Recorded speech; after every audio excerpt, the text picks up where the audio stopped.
Hello everyone, welcome to IQ tab. So आज हम start करेंगे इंडियन पॉलिटी लक्ष्मीकांत का चैप्टर 15 जो कि है इंटर स्टेट रिलेशंस। कल की वीडियो में हमने चैप्टर 14 सेंटर स्टेट रिलेशंस के जितने भी क्वेश्चंस थे उनको अच्छे से डिस्कस किया था एंड आई होप आपको अच्छे से उनके सोल्यूशंस आपको क्लियर हो गए हों। फिर भी अगर कोई डाउट है तो आप कमेंट बॉक्स में अपनी क्वेरी लिख सकते हैं। तो हम स्टार्ट करते हैं न्यू टॉपिक।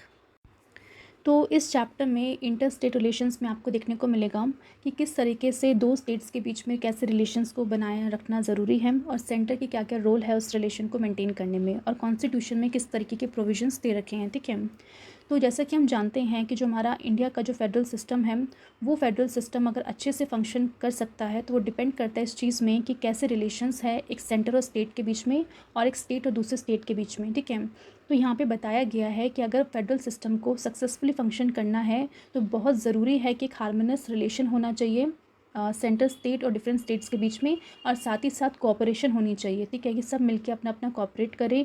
जो भी पर्टिकुलर लॉज बनाए जा रहे हैं अगर वो सेंटर के अंडर आता है तो सेंटर जब इस लॉ को बना रहा है तो इस बात का ध्यान रखे कि जो अगर वो पर्टिकुलर लॉ अगर स्टेट के इंटरेस्ट में है तो स्टेट से भी जाके एक बार पूछ ले, उससे बात कर ले, उसका भी कोऑपरेट कर ले। ठीक है, बिकॉज कई बार देखा जाता है कि अगर सेंटर बिना स्टेट से पूछे, बिना स्टेट से बात की अगर पर्टिकुलर लॉ लेके आता है तो उसकी इम्प्लीकेशन में जो है काफ़ी ज़्यादा जो है प्रॉब्लम देखने को मिलती है। अगर वो पर्टिकुलर लॉ अगर अच्छे से इम्प्लीमेंट नहीं होगा, लोगों के लिए फ़ायदेमंद नहीं होगा, तो उसको लाने का कोई फ़ायदा नहीं है। तो इसलिए ऐसे लॉज जो होते हैं, ऐसे हालांकि आप देख सकते हैं जब फार्म लॉज आया था तो सेंट्रल गवर्नमेंट का ये मानना था कि फार्म लॉज जो एक तरह का मतलब कह सकते हैं काफ़ी रेवोल्यूशन कर देगा, बिकॉज फार्मर्स जो थे काफ़ी टाइम से जो है प्रॉब्लम्स को फेस कर रहे थे, तो ज़रूरी था कि कुछ चेंजेस उसमें लाए जाए। बट क्योंकि अगर जो चेंजेस आप फार्मर्स के लिए लेके आ रहे हो, अगर उनको ही वो चेंजेस अगर पसंद नहीं आ रहे तो आप कैसे उसको इम्प्लीमेंट कर पाओगे। तो वही चीज़ सीखने को मिली कि काफ़ी सारे स्टेट ने उस पर्टिकुलर लॉ को अपोज़ किया था और उसके खिलाफ आप देख सकते हो कितना प्रोटेस्ट किया गया था लोगों के द्वारा। तो इसलिए कहा जाता है कि अगर कोई भी बिल या फिर कोई भी लॉ अगर लेके आ रही है सेंट्रल गवर्नमेंट तो कोशिश करनी चाहिए कि वो बाकी स्टेट से भी पूछ ले। ठीक है, बिकॉज अगर कॉपरेशन करके दोनों काम करेंगे तो उसकी पर्टिकुलर लॉ के आने के बाद उसकी इम्प्लीमेंटेशन में काफ़ी ज़्यादा जो है आपको बेनिफिट देखने को मिलेगा, बिकॉज इम्प्लीमेंटेशन का काम जो सेंट्रल गवर्नमेंट का होता है।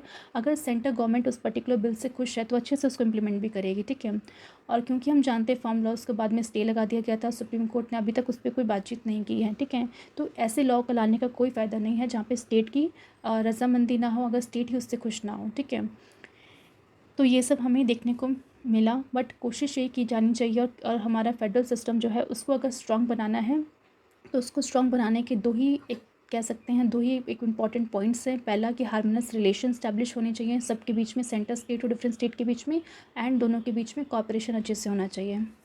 देन हम बात करते हैं कि जो हमारा कॉन्स्टिट्यूशन है उस कॉन्स्टिट्यूशन में बहुत से ऐसे प्रोविजंस दे रखे हैं जो बेसिकली बताते हैं इंटर स्टेट कमिटी के बारे में। पहला हम बात करते हैं education of inter water state, यानी जो इंटर स्टेट काउंसिल डिस्प्यूट जो होता है वाटर का, ठीक है, यानी दो स्टेट्स के बीच में जो भी वाटर का डिस्प्यूट होता है उससे कैसे एजुकेशन करना है, उससे कैसे उस डिस्प्यूट को सॉल्व करना है, उसके बारे में बताया गया है। अब हम देखते हैं कि बहुत से ऐसे वाटर डिस्प्यूट होते हैं, जैसे कृष्णा वाटर डिस्प्यूट है जो कि महाराष्ट्र, कर्नाटक, आंध्र प्रदेश के बीच में देखने को मिलता है। कावेरी वाटर डिस्प्यूट है, कर्नाटका, केरला, तमिलनाडु, पुदुचेरी है। इसके अलावा आप देख सकते हैं महानदी वाटर डिस्प्यूट है, उड़ीसा, छत्तीसगढ़। तो ये सारे जो है डिस्प्यूट आपको देखने को मिलेंगे, क्योंकि पर्टिकुलर रिवर जो होती है जब डिफरेंट स्टेट से बहती है तो हर एक स्टेट जो है उसके बीच में यही प्रॉब्लम्स होती है कि कौन इस पानी का यूज़ करेगा, किसके पास कितना शेयर आएगा वाटर का, कौन उसको कंट्रोल करेगा। तो ये सारे डिस्प्यूट जो है नॉर्मल है कि होने ही होने हैं स्टेट्स के बीच में। तो बस कोशिश ये करनी चाहिए कि उन डिस्प्यूट को जल्दी से जल्दी सॉल्व किया जाए, सो दैट उसका एक यूज़ जो है सभी को मिल सके। ठीक है, उसका बेनिफिट सबको मिल सके। नेक्स्ट यहाँ पे बात की है कि कोऑर्डिनेशन होना चाहिए through the inter state council. ठीक है, तो इंटर स्टेट काउंसिल बनाने की जो बात थी वो डिफरेंट कमीशन ने बेसिकली की थी।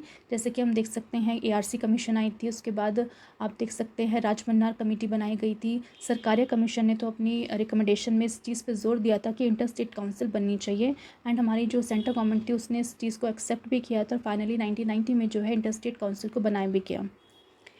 नेक्स्ट बोला गया है म्यूचुअल रिकॉग्निशन होना चाहिए public act, records and judicial proceedings का। ठीक है, यानी कि कोई भी स्टेट गवर्नमेंट अगर मान लो कोई भी एक्ट लेके आ रही है, कोई भी पॉलिसी लेके आ रही है, तो उस एक्ट या पॉलिसी का अगर कोई भी प्रोविज़न अगर मान लो अदर स्टेट्स को बेनिफिट करता है तो उस पब्लिक एक्ट को रिकॉग्नाइज़ किया जाना चाहिए उन स्टेट्स के द्वारा भी। ठीक है, बिकॉज कहीं ना कहीं जो हम देखते हैं हमारी जो गवर्नमेंट है वो जो भी पर्टिकुलर लॉ या पॉलिसी लेके आती है वो उसका फ़ायदा हमारी जनता के लिए होता है। अगर किसी भी सरकार के द्वारा कोई भी एक्ट लेके आया जा रहा है जनता के लिए और वो एक्ट फ़ायदेमंद भी है, वो पॉलिसी फ़ायदेमंद है, तो अदर स्टेट को जो है उसे म्यूचुअली रिकॉग्नाइज़ भी करना चाहिए।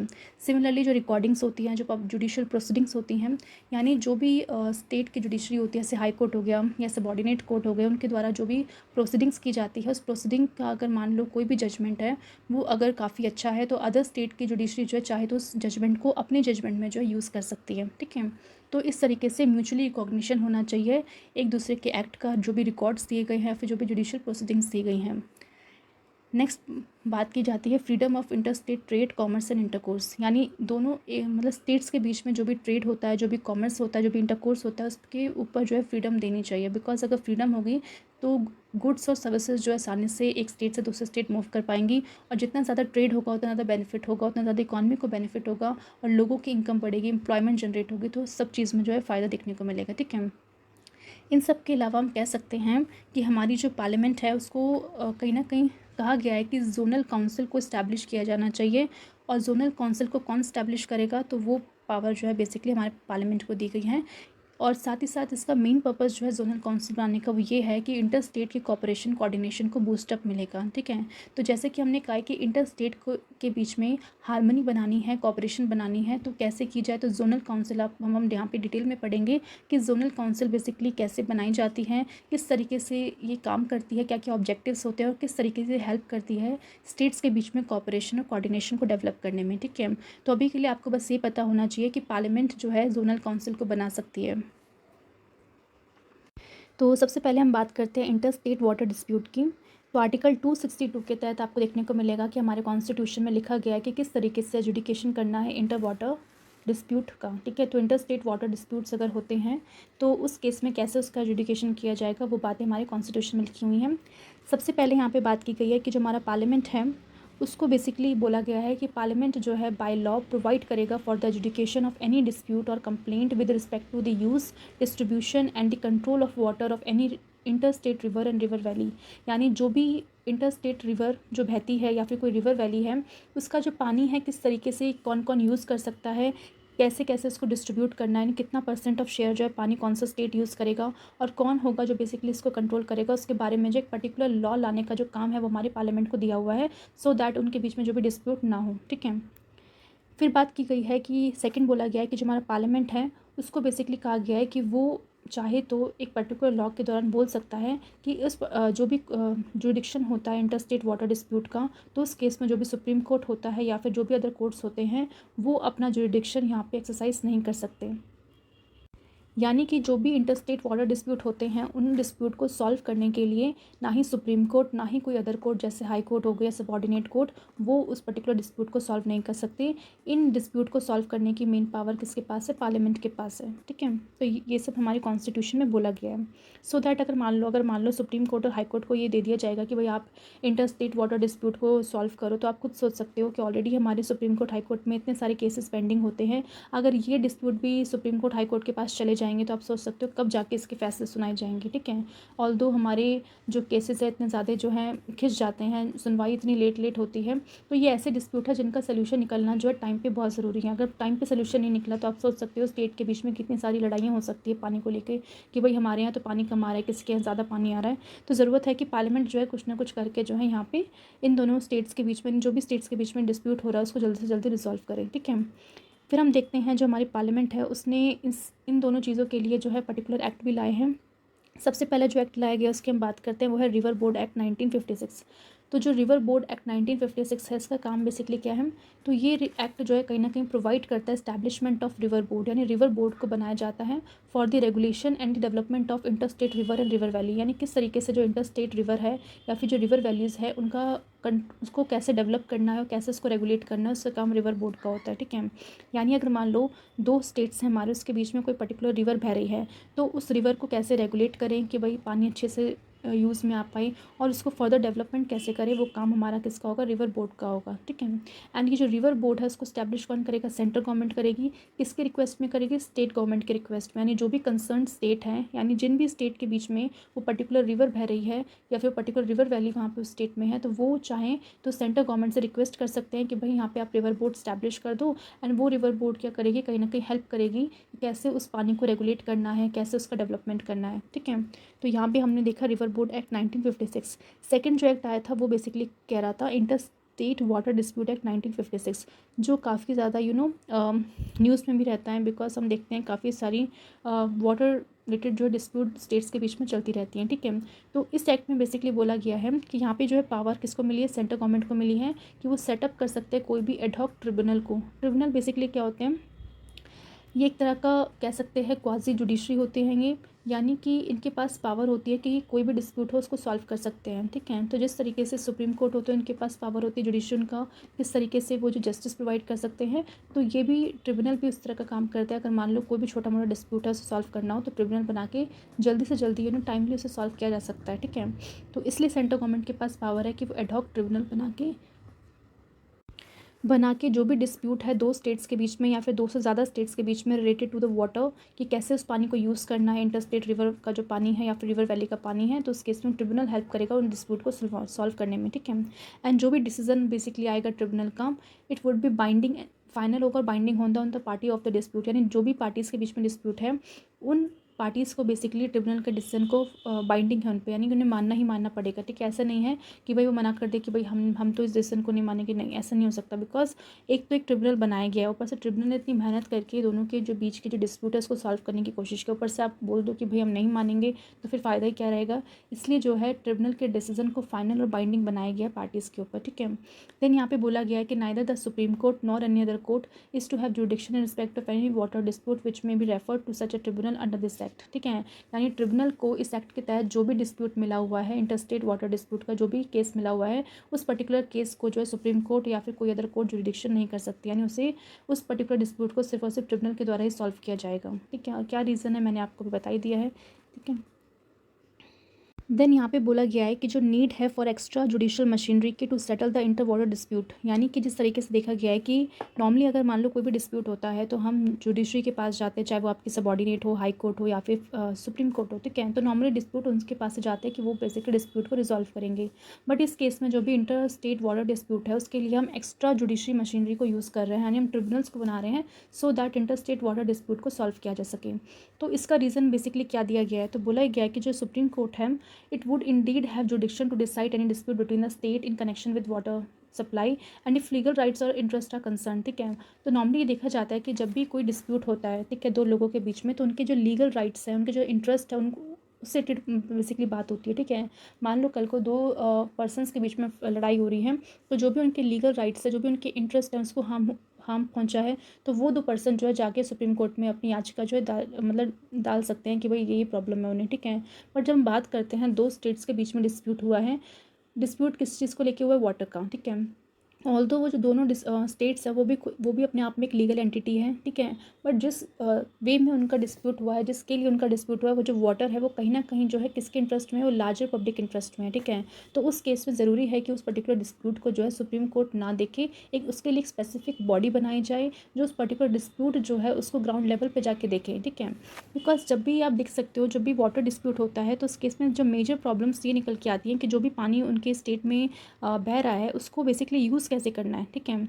कि भाई किस स्टेट को कितना पानी मिलेगा और बेसिकली कब जो है आपको उसको यूज़ करना है, कौन उसको कंट्रोल करेगा, ये सारी प्रॉब्लम्स को देखना है। और जैसे ही प्रॉब्लम सॉल्व हो जाएगी तो डिस्प्यूट सॉल्व हो जाएगा। तो उस केस में जो भी ट्रिब्यूनल बनाया जाएगा कहीं ना कहीं वो ग्राउंड लेवल पे जाके चेक करेगा कि भाई किस स्टेट में जो है कितनी ज़्यादा, अगर मान लो कोई एक स्टेट है उसके पास ऑलरेडी अदर सोर्सेज भी है वाटर के, तो उसको उस पर्टिकुलर रिवर का कम पानी दिया जाएगा कि भाई तुम्हारे पास तो और भी सोर्सेज है पानी के। बट एक ऐसा स्टेट जिनके पास कोई और सोर्स नहीं है पानी का, बट वो रिवर ही जा रही है उसकी उस पर्टिकुलर स्टेट से, तो कोशिश ये की जाएगी कि वो ज़्यादा से ज़्यादा जो शेयर है उस पानी का उस पर्टिकुलर स्टेट को दिया जाए, ठीक है, बिकॉज उसको ज़रूरत है ज़्यादा।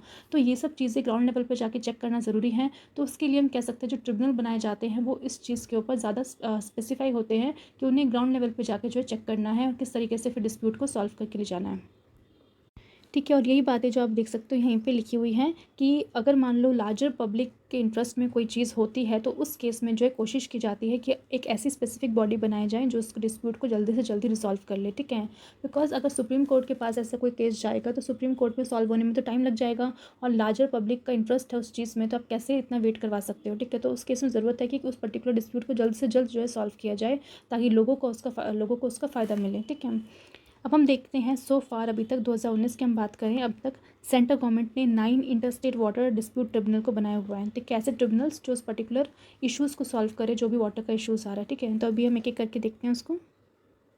तो सबसे पहले हम देखते हैं, बनाया गया था 1969 में कृष्णा वाटर डिस्प्यूट ट्रिब्यूनल 1, ठीक है। तो 1969 में बनाया गया था। अब जो कृष्णा वाटर है वो कौन कौन से स्टेट से बहती है, तो एक देख सकते हैं महाराष्ट्र है, कर्नाटक, आंध्र प्रदेश है। तो इन सब स्टेट से बहती है, तो इनको बेसिकली डिस्प्यूट है कि भाई किसको कितना पानी मिलना चाहिए। तो इस डिस्प्यूट को सॉल्व करने के लिए गवर्नमेंट ने 1969 में कृष्णा वाटर डिस्प्यूट ट्रिब्यूनल बना दिया था, ठीक है। सिमिलरली आप देख सकते हो गोदावरी वाटर डिस्प्यूट ट्रिब्यूनल बनाया गया कब, 1969 सेम ईयर में। गोदावरी वाटर जो है कहाँ कहाँ से बहती है, महाराष्ट्र, कर्नाटक, आंध्र प्रदेश, मध्य प्रदेश एंड उड़ीसा। नेक्स्ट है नर्मदा वाटर डिस्प्यूट ट्रिब्यूनल, 1969 में बनाया गया। नर्मदा कौन कौन से स्टेट से बहती है, राजस्थान, गुजरात, मध्य प्रदेश, महाराष्ट्र, ठीक है। नेक्स्ट है Ravi and Beas water dispute tribunal बनाया गया 1986 में, ठीक है। यहाँ 1989 में, यहाँ पे बेसिकली 1986 में बनाया गया था, ठीक है। यहाँ पे बेसिकली बात की गई है कि रवि और ब्यास वाटर कौन कौन से स्टेट से बहती हैं, पंजाब, हरियाणा एंड राजस्थान, ठीक है। नेक्स्ट आपका है कावेरी वाटर डिस्प्यूट ट्रिब्यूनल, जो कि कब बनाया गया था, 1990 में, ठीक है। किसके बीच में, Karnataka, Kerala, Tamil Nadu and Puducherry. Similarly Krishna water dispute 2 है, ठीक है। तो आप देख सकते हैं कि जो कृष्णा वाटर है उससे डिस्प्यूट देखो पहले भी था 1969 के आसपास, तो ट्रिब्यूनल 1 बनाया गया। बट आप यहाँ पे देख सकते हो कृष्णा वाटर डिस्प्यूट 2 बनाया गया, ट्रिब्यूनल दूसरा बार ट्रिब्यूनल बनाया गया 2004 में। अभी तक जो है आप कह सकते हो कि ये डिस्प्यूट इन स्टेट्स के बीच में सॉल्व नहीं हुआ, इसलिए 2 बार ट्रिब्यूनल बनाया जाना पड़ा, ठीक है। तो आप इसमें देख सकते हो कौन कौन से स्टेट इन्वॉल्व है, तो महाराष्ट्र है, कर्नाटक है, आंध्र प्रदेश है। नेक्स्ट है वंशधारा वाटर डिस्प्यूट ट्रिब्यूनल, जो कि 2010 में बनाया गया था, उड़ीसा और आंध्र प्रदेश के बीच में। नेक्स्ट है महानदी वाटर डिस्प्यूट ट्रिब्यूनल, 2010 में बनाया गया था, गोवा, कर्नाटका एंड महाराष्ट्र। नेक्स्ट है महानदी वाटर डिस्प्यूट ट्रिब्यूनल, जो कि 2018 में बनाया गया, उड़ीसा एंड छत्तीसगढ़। नेक्स्ट अब हम बात करते हैं इंटर स्टेट काउंसिल की। तो इंटर स्टेट काउंसिल में हम देखते हैं आर्टिकल 263 बात करता है कि इस्टेब्लिशमेंट होनी चाहिए इंटर स्टेट काउंसिल की, एंड काफ़ी ज़्यादा ज़रूरी है कोऑर्डिनेशन करने की between state and the centre and different states के बीच में, ठीक है। तो सेंटर और स्टेट के बीच में और डिफरेंट स्टेट्स के बीच में अगर अच्छे से कोऑर्डिनेशन बिठाना है तो उसके लिए इंटर स्टेट काउंसिल का होना ज़रूरी है। और यहाँ पर बोला गया कि प्रेजिडेंट की ड्यूटी बनती है कि वो इस्टेब्लिश करे इसी काउंसिल को इफ़ एट एनी टाइम, यानी किसी भी टाइम अगर उन्हें लगता है कि ज़रूरत है कि भाई पब्लिक इंटरेस्ट में है, तो तब जाके जो इंटर स्टेट काउंसिल को वो चाहे तो बना सकते हैं, इस्टेब्लिश कर सकते हैं, ठीक है। और प्रेसिडेंट जो है कहीं ना कहीं डिफाइन करेंगे कि क्या नेचर ऑफ ड्यूटीज़, मतलब क्या क्या ड्यूटीज़ जो है वो उस काउंसिल की है, कौन कौन से फंक्शंस वो काउंसिल परफॉर्म करेंगी, क्या क्या ऑर्गेनाइजेशन, कैसा ऑर्गेनाइजेशन होना चाहिए इस काउंसिल का, और क्या क्या प्रोसीजर बेसिकली वो काउंसिल जो है फॉलो करेगी, ठीक है। तो क्योंकि प्रेसिडेंट के द्वारा इसको बनाया जा रहा है, इसलिए प्रेसिडेंट की ड्यूटी बनती है कि हर एक चीज़ बताए कि क्या क्या उस काउंसिल की ड्यूटीज़ रहने वाली हैं, उस काउंसिल में कितने लोग होंगे, कौन कौन सी जगह से लोग आएंगे, क्या क्वालिफिकेशन होगी, क्या प्रोसीजर क्या होगा, तो हर चीज़ वो प्रेसिडेंट के द्वारा डिफाइन किया जाएगा। देन हम देखेंगे कि जो आर्टिकल हमारा 263 है, कहीं ना कहीं वो स्पेसिफाई करता है duties that can be assign to it, जो काउंसिल को जो ड्यूटीज़ दी गई हैं कि उन्हें बेसिकली किस किस तरीके से काम करना है, क्या मैनर है जिसमें वो अपना काम करेंगे और कैसे चीज़ों को जो है सॉल्व करने की कोशिश करेंगे। तो वो सारी ड्यूटीज़ बेसिकली हमारे आर्टिकल 263 के अंदर मेंशन की गई है। तो सबसे पहली ड्यूटी बेसिकली बोली गई है inquiry into and advice upon dispute which में अराइज बिटवीन स्टेट। तो इसमें बोला गया है कि अगर मान लो स्टेट्स के बीच में, आपस में स्टेट्स के बीच में कोई डिस्प्यूट चल रहा है, तो उस डिस्प्यूट में सबसे पहले तो अपनी इंक्वायरी बिठाना, ठीक है, कि भाई सेंटर वहाँ पे इंक्वायरी बिठाएगा, पता तो चले ना किस मैटर के ऊपर डिस्प्यूट चल रहा है। तो जैसे इंक्वायरी बैठेगी वो एक एक चीज़ें डिटेल में चेक करेगी कि भाई कौन कौन से चीज़ों के ऊपर डिस्प्यूट चल रहा है और कैसे इसको सॉल्व कर सकते हैं। उसके बाद एडवाइस दिया जाएगा उनके द्वारा कि कैसे आप इस डिस्प्यूट को सॉल्व कर सकते हो, ठीक है। तो काउंसिल का काम, एक काउंसिल का जो मेन काम है वो ये है कि पहले तो इंक्वायरी करके पता करो कि कौन कौन से डिस्प्यूट है, किस किस वजह से जो है दोनों स्टेट्स के बीच में लड़ाइयाँ झगड़ा हो रहा है, फिर एडवाइस करना किसको, गवर्नमेंट को, कि भाई ऐसे ऐसे करने से जो है ये डिस्प्यूट सॉल्व हो सकता है, ठीक है। तो इंक्वायरी करना और एडवाइस देना, ये सबसे पहला फंक्शन है इंटर स्टेट काउंसिल का। नेक्स्ट यहाँ पे बोला गया है इन्वेस्टिगेट करना एंड डिस्कसिंग करना ऐसे सब्जेक्ट्स इन विच स्टेट और the centre and the states have a common interest, ठीक है। तो सबसे पहला एक ऐसे सब्जेक्ट्स को तलाशना, कह सकते हैं ऐसे सब्जेक्ट्स को फाइंड आउट करना, इन्वेस्टिगेट करना मतलब फाइंड आउट करना फाइंड आउट करने के बाद उस पर डिस्कशन करना कि भाई ये जो प्रॉपर सब्जेक्ट्स है ना, अगर उस सब्जेक्ट्स में आप काम करोगे तो स्टेट को भी फ़ायदा होगा, स्टेट के भी कॉमन इंटरेस्ट में आएगा, सेंटर के भी कॉमन इंटरेस्ट में आएगा, ठीक है। अगर आप ऐसे सब्जेक्ट्स को ढूंढ पा रहे हो जहाँ पे सेंटर और स्टेट मिलकर जो है काम कर सकते हैं और आपस में स्टेट जो है उसमें काम कर सकते हैं, तो कहीं ना कहीं उनके जो बीच का डिस्प्यूट है आप उसको सॉल्व कर पा रहे हो, ठीक है। नेक्स्ट उसमें बोला गया है making recommendation upon any such subject and particularly for the better coordination of policy and action on it. तो इसमें कहा गया है कि उसके बाद ये सारी चीज़ों पे काम करने के बाद वो अपनी रिकमेंडेशंस देगा उन सब्जेक्ट्स के ऊपर एंड पर्टिकुलरली बताएगा कि किस तरीके से आपको पॉलिसीज़ लेके आनी है, किस तरीके से आपको काम करना है सो दैट बेटर कोऑर्डिनेशन हो सके सेंटर स्टेट और डिफरेंट स्टेट्स के बीच में, ठीक है। तो ये 3 काम बेसिकली मेंशन किए गए हैं आर्टिकल 263 के अंदर, जहाँ पे इस इंटर स्टेट काउंसिल को इस तरीके से काम करना है। देन हम देखेंगे कि जो काउंसिल का जो फंक्शन होता है, ठीक है, टू इंक्वायरी करना, ठीक है, एंड एक तरीके से क्या करना, डिवाइस करना upon the interstate dispute is complementary है to the supreme court jurisdiction under article 131, ठीक है। यानी कि जैसे कि हमने बात की थी जब इंटर वाटर डिस्प्यूट की, तो इंटर स्टेट वाटर डिस्प्यूट में बोला गया था कि 2 स्टेट्स के बीच में अगर पानी का डिस्प्यूट होगा तो उस डिस्प्यूट को सुनने के लिए जो है पार्लियामेंट के पास पावर है कि वो ट्रिब्यूनल बना सकती है और ट्रिब्यूनल के थ्रू उस डिस्प्यूट को सॉल्व कर सकती हैं एंड ट्रिब्यूनल के द्वारा जो भी डिसीजन दिया जाएगा वो फाइनल होगा और बाइंडिंग होगा पार्टीज़ के बीच में, ठीक है। यानी उस केस में पार्टी जो है फर्दर अपील नहीं कर सकती सुप्रीम कोर्ट को। तो यानी कि उस केस में हमने देखा था कि अगर 2 स्टेट्स के बीच में पानी का डिस्प्यूट होता है तो सुप्रीम कोर्ट और या फिर अदर जुडिशरी जो है कुछ भी नहीं कर सकते, उनका जुडिक्शन ही नहीं है वहाँ पे, ठीक है। बट अगर हम बात करते हैं कि अगर नॉर्मल कोई डिस्प्यूट हो रहा है 2 स्टेट्स के बीच में, तो उस केस में हम देख सकते हैं कि जो इंटर स्टेट काउंसिल है उसके पास भी हक है, उसके पास भी पावर है कि वो इंक्वायरी कर सकती है और साथ साथ एडवाइस दे सकती है किसको, सेंटर गवर्नमेंट को, कि भाई इस तरीके से आपको उस डिस्प्यूट को सॉल्व करना है।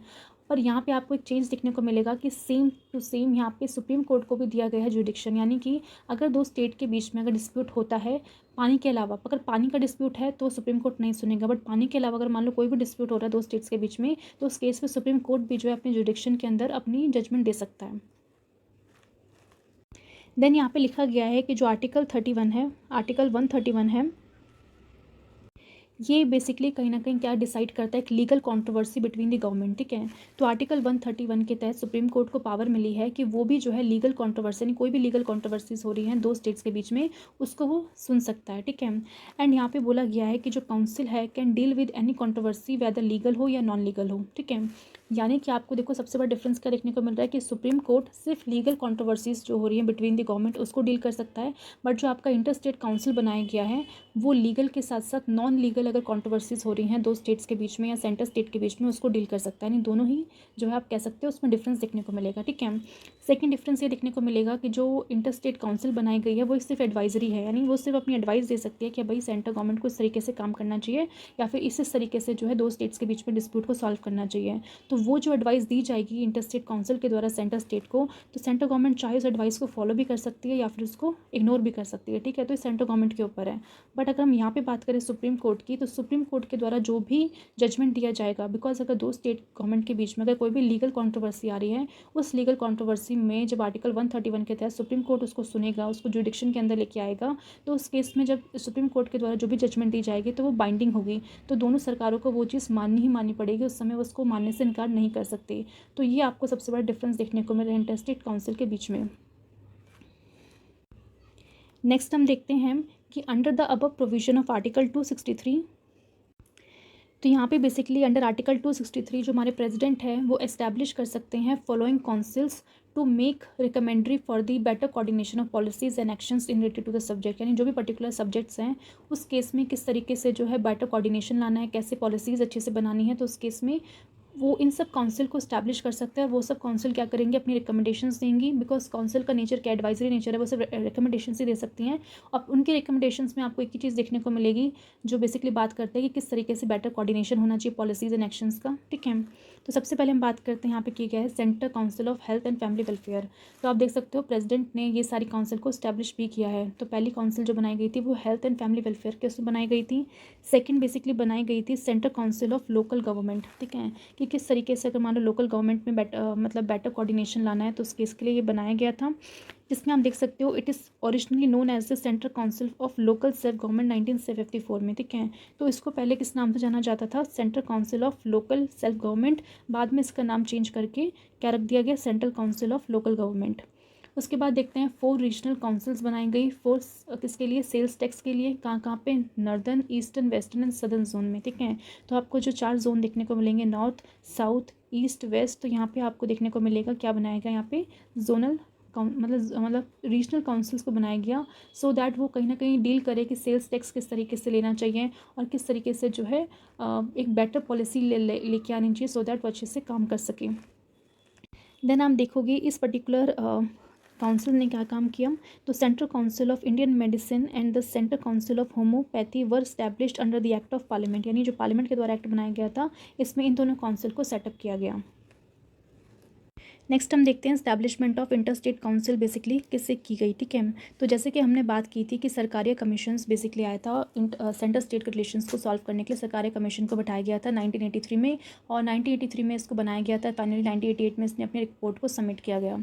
तो इसने बेसिकली अपनी रिपोर्ट में ये कहा कि एक स्ट्रॉन्ग केस पर मतलब ज़रूरत है कि इस्टेब्लिशमेंट होनी चाहिए परमानेंट इंटर स्टेट काउंसिल की, यानी परमानेंट नेचर होना चाहिए उसका, और आर्टिकल 263 के अंदर इसको बनाना ज़रूरी है, यानी हमारी कॉन्स्टिट्यूशन के अंदर जो आर्टिकल 263 है उसके तहत जो इंटर स्टेट काउंसिल को बनाना ज़रूरी है, ठीक है। एंड उन्होंने रिकमेंड किया that in order to differentiate the inter state council from other body establish under the same article 263, ठीक है।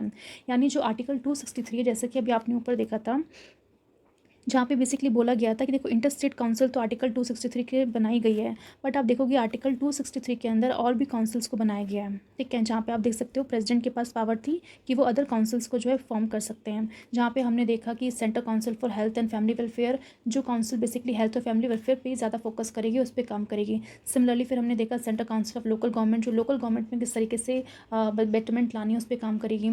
फिर हमने देखा रीजनल काउंसिल बनाई गई कि सेल्स टैक्स किस तरीके से काम करेगा, ठीक है। तो ये सारी काउंसिल जो हैं ये भी आर्टिकल 263 के तहत बनाई गई हैं। और सिमिलरली आप देखोगे जो इंटर स्टेट काउंसिल बनाया गया है, सरकारी कमीशन ने ये कहा था कि जो इंटर स्टेट काउंसिल बना रहे हैं वो भी आर्टिकल 263 के तहत आपको बनाना है। तो अब यहाँ पे कंफ्यूजन ये आएगी कि भाई आर्टिकल 263 के तहत आप इंटर स्टेट काउंसिल भी बना रहे हो और बाकी अदर बॉडीज़ भी स्टैब्लिश कर रहे हो, तो हम इसको डिफ्रेंशिएट कैसे करेंगे कि भाई इंटर स्टेट काउंसिल कौन सा है और अदर काउंसिल्स कौन सी हैं। तो इसलिए उन्होंने बेसिकली कहा था कि जो हमारे इंटर स्टेट काउंसिल है उसको बेसिकली इसका नाम रख देना चाहिए इंटर गवर्नमेंटल काउंसिल, ठीक है। तो इंटर गवर्नमेंटल काउंसिल जो है कहीं ना कहीं हमें समझ में आएगा कि उसका मेन काम क्या है और बाकी अदर जो काउंसिल्स है वो बेसिकली किस काम के लिए यूज़ होंगी, ठीक है।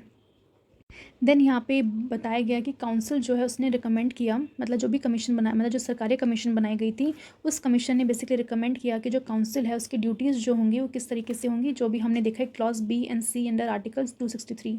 तो अभी हमने जब बात की थी ड्यूटीज़ की, तो आप देख सकते हो क्लॉज, ये ए क्लॉज था, ये बी था और ये सी था, ठीक है। तो बी और सी में आप देख सकते हो बोला गया है कि किस तरीके से जो है काम करना है हमारी काउंसिल को। तो सबसे पहले यहाँ पे यही बात की गई थी कि आपको इन्वेस्टिगेट करना है वो सारे इश्यूज़ को जो सेंट्रल स्टेट और डिफरेंट स्टेट के बीच में डिस्प्यूट पैदा कर रहे हैं।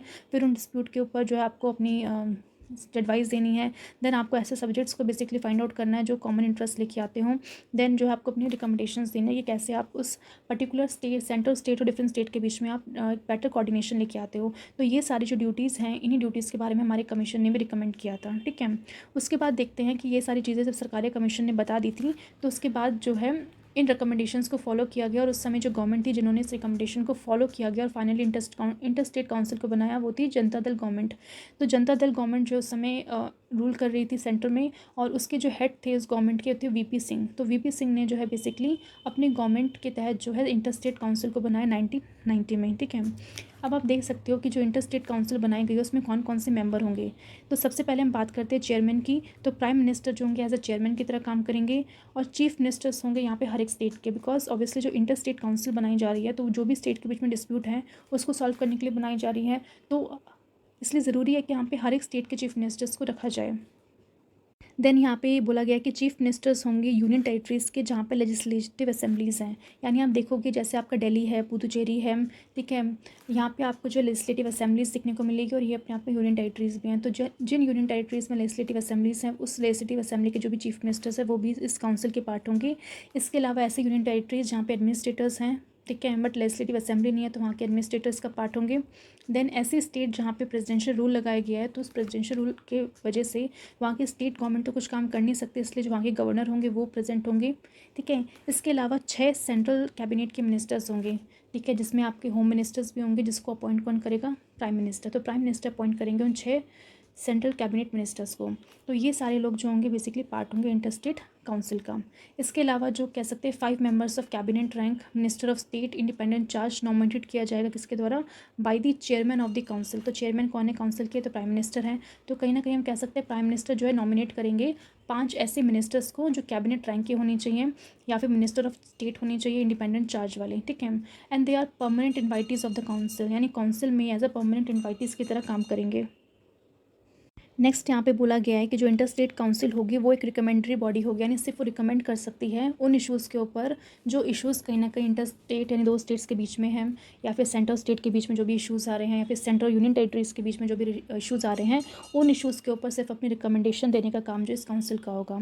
साथ ही साथ इस काउंसिल का एम होगा कि प्रमोट करना है कोऑर्डिनेशन बिटवीन देम, यानी 2 स्टेट्स के बीच में या फिर सेंटर और यूनियन टेरिटरीज़ के बीच में या फिर सेंटर और स्टेट के बीच में किस तरीके से कोऑर्डिनेशन को प्रमोट करना है, ये भी काम काउंसिल का होगा। एंड साथ ही साथ एग्जामिन करेंगे, डिस्कस करेंगे डेलिबरेटरी ऑन सच इश्यूज़, ठीक है, वो सारे इश्यूज़ के ऊपर भी डिस्कशन करेंगे, ठीक है।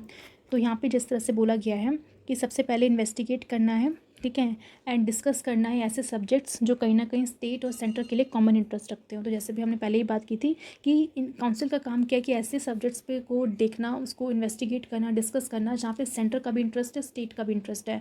तो ऐसे सब्जेक्ट्स को जब वो ढूंढ लेंगे तो काफ़ी ज़्यादा इंपॉर्टेंट हो जाएगा उस समय कि वो दोनों उस टाइम जो कोऑर्डिनेट करके काम कर सकें।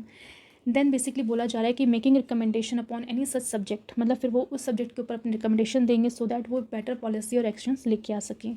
देन यहाँ पे बोला गया है कि deliberatory upon such other matters of general interest to the state may be refer to it by the chairman, यानी फिर ये काम तो उन्हें करना ही करना है जहाँ पे उन्हें पर्टिकुलरली वो सब्जेक्ट्स फाइंड आउट करने हैं जहाँ पे कॉमन इंटरेस्ट हैं या फिर अपनी रिकमेंडेशंस देना है। इसके अलावा वो सारे मैटर्स जो कहीं ना कहीं जनरल इंटरेस्ट शो करते हैं और जो स्टेट के लिए काफ़ी इंपॉर्टेंट है, उन पर्टिकुलर मैटर्स पे बात करने के लिए या फिर उसमें रिकमेंडेशन करने के लिए चेयरमैन अगर उन्हें रेफ़र करते हैं तो चेयरमैन यहाँ पे कौन है, प्राइम मिनिस्टर है। यानी कि अगर मान लो कल की डेट में अगर प्राइम मिनिस्टर और भी सारे इश्यूज़ उन्हें देते हैं कि भाई इन इश्यूज़ को भी डील करो, इन इश्यूज़ में भी अपनी रिकमेंडेशन दो, तो उन इश्यूज़ को भी वो डील कर सकते हैं, उसमें भी अपनी रिकमेंडेशंस दे सकते हैं, ठीक है। नेक्स्ट यहाँ पे बोला गया जो काउंसिल है उसको बोला गया है कि वो मीट करे at least thrice in a year, मतलब साल में कम से कम 3 बार तो काउंसिल को मीटिंग करनी पड़ेगी। एंड जो भी वो मीटिंग करेंगे हेल्ड इन कैमरा, यानी कैमरा के अंदर उसको रिकॉर्ड किया जाएगा। And all the questions are decided by the consensus, यानी कंसेंसस से जो है क्वेश्चंस को डिसाइड किया जाएगा। मान लो कोई भी प्रॉब्लम्स निकल के आ रही है, फिर कोई भी इश्यूज़ निकल के आ रहे हैं तो उसमें कैसे उसका सोल्यूशन फाइंड आउट करना है। तो मान लो किसी एक स्टेट के मिनिस्टर ने ये राय दी है, किसी चीफ मिनिस्टर ने ये राय दी है, किसी ने कुछ राय दी है, तो उस केस में अगर मान लो ये तय करना है कि भाई क्या सोल्यूशन होगा, तो उसमें ये देखा जाएगा कि कंसेंसस कैसे डेवलप हो रहा है, कितने लोग उस पर्टिकुलर सोल्यूशन में सहमति दिखा रहे हैं। जितने ज़्यादा लोग उस पर्टिकुलर सोल्यूशन से सहमत होंगे तो उस डिसीजन को अपना लिया जाएगा। देन यहाँ पे बताया जा रहा है कि there is also a standing committee of the council, यानी काउंसिल की अपनी एक स्टैंडिंग कमेटी होगी जिसको सेटअप किया गया था 1996 में for continuous consultation and processing of matters for the consideration of the council, यानी जो भी मैटर्स दिए जाते हैं काउंसिल को तो उसमें किस तरीके से उसे प्रोसेस करना है, कैसे कंसल्टेंट लेके आने, कंटिन्यूस कंसल्टेंस होना चाहिए, तो वो सब देखने का काम स्टैंडिंग कमेटी का होगा, ठीक है। एंड आप देख सकते हैं कि इस कमेटी में कौन कौन से लोग मेम्बर्स की तरह यहाँ पे पार्ट लेंगे।